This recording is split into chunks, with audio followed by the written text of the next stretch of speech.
God, thank you for not making it happen. Hi there, kumusta ka? Nava-viral ngayon yung achievements cake and I'm really inspired na gumawa noon. Pero naisip ko rin na it is easy for us to thank God if things are going smoothly kapag natutupad yung mga prayers natin. But will you still thank God for not making it happen?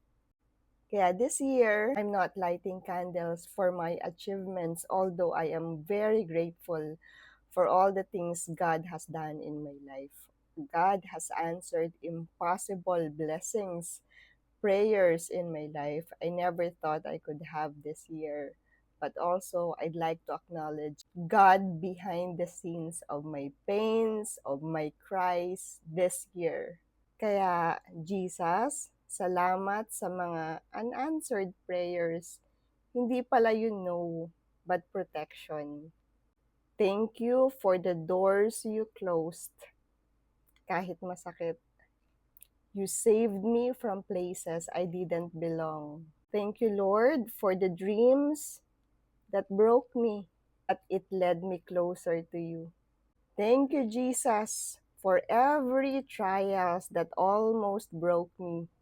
You gave me the strength I didn't know I had. Thank you, God, sa mga pagkakataong gusto ko nang sumuko, pero hinawakan mo yung mga kamay ko at sinabi mo pa rin sa akin, keep going, dahil kasama kita. Thank you, God, for not making it happen my way, because your way is always better. Thank you for the rejections. Yun pala, you are redirecting me to something better. Thank you for the losses. Kasi you have something greater for me pala. Thank you for letting me let go of the things na hindi na-align sa purpose ko. Salamat, Father God, sa mga pagkakataong wala akong ginawa, kundi umiyak lang ng umiyak.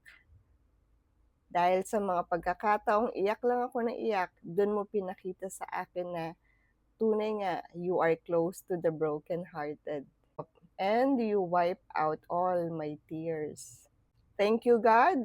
Hindi madali, pero mabuti ka.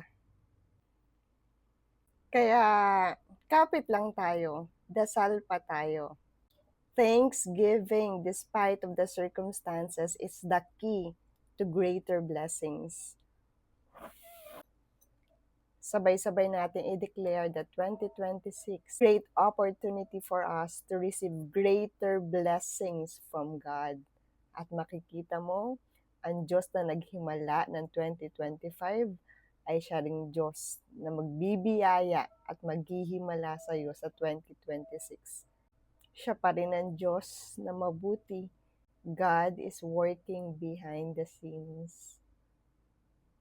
At makikita mo, sa 2026 ang kamangha-manghang bagay na ginagawa ng Diyos sa sitwasyon mo ngayon.